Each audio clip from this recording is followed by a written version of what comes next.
बिक्री के बाद मिलने वाले डिस्काउंट पर जीएसटी को लेकर कंफ्यूजन है? तो आप अकेले नहीं हैं।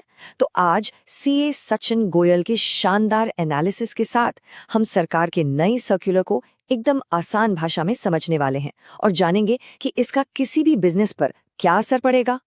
मैन्युफैक्चरर से लेकर डीलरों तक लगभग हर बिजनेस इस सवाल से जूझ रहा है और कंफ्यूजन होना लाजमी भी है। तो चलिए इस धुंध को हटाने के लिए सीधा गवर्नमेंट के ऑफिशियल गाइडेंस पर ही नजर डालते हैं। चलिए सबसे बड़े डर से ही शुरू करते हैं।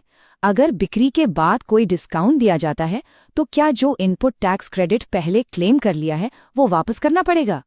ये एक बहुत बड़ा सवाल है और शायद सबसे बड़ा डर भी।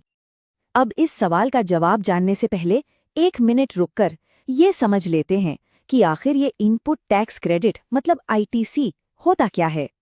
आसान भाषा में कहें तो ये वो टैक्स है जो खरीदारी पर पहले ही चुका दिया गया है और जिसे बिक्री पर लगने वाले टैक्स से घटाया जा सकता है।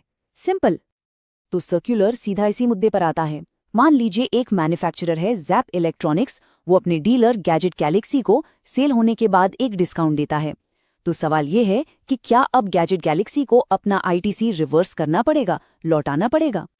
और सरकार का जवाब एकदम साफ, सीधा और सरल, नहीं।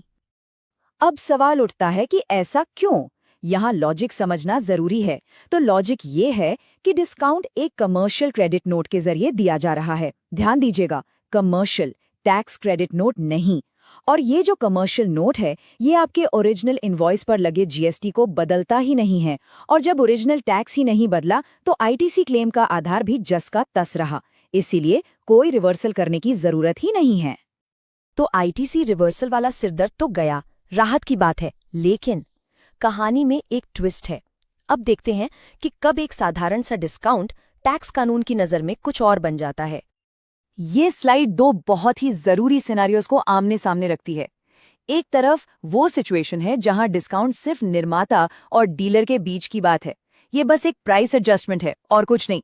लेकिन दूसरी तरफ अगर डिस्काउंट का मकसद फाइनल कस्टमर को सामान सस्ते में दिलवाना है तो कानून की नज़र में ये सिर्फ डिस्काउंट नहीं रहता, इसे बिक्री के लिए एक प्रलोभन या इंड्यूसमेंट माना जाता है।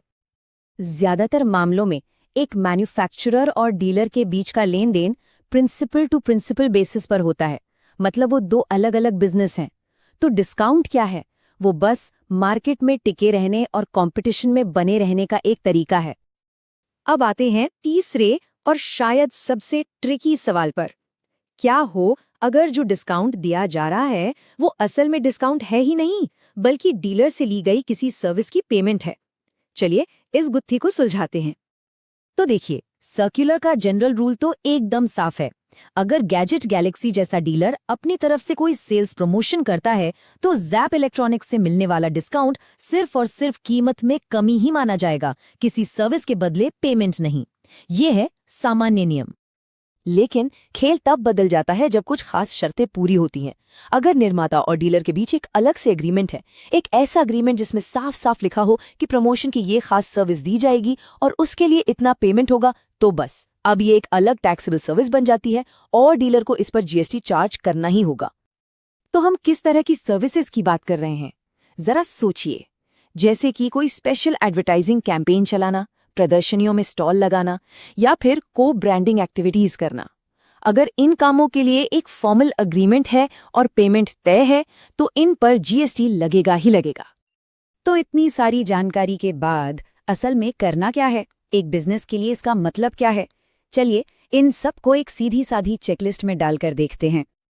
ये टेबल समझिए एक तरह का एक्शन प्लान है। देखिए, अगर ये एक स्टैंडर्ड पोस्ट सेल डिस्काउंट है तो डीलर को कोई आईटीसी रिवर्सल नहीं करना। बस ये पक्का कर लें कि क्रेडिट नोट फाइनेंशियल या कमर्शियल हो, टैक्स क्रेडिट नोट नहीं। वहीं अगर डीलर कोई खास प्रमोशनल सर्विस दे रहा है तो उसे उस सर्विस पर जीएसटी चार्ज करना होगा।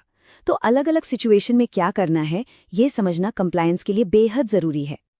तो इस पूरी बातचीत का, पूरे सर्कुलर का निचोड़ अगर एक शब्द में निकालें तो वो है एग्रीमेंट। बिजनेस पार्टनर्स के बीच का एग्रीमेंट ही सब कुछ तय करता है। और ये हमें एक आखिरी और सबसे जरूरी सवाल पर लाकर छोड़ देता है। क्या जो बिजनेस एग्रीमेंट्स बने हुए हैं वो इतने साफ और स्पष्ट हैं कि जीएसटी के स्क्रूटनी में खरे उतर सकें? शायद अब उन्हें एक बार फिर से ध्यान से देखने का ये बिल्कुल सही समय है।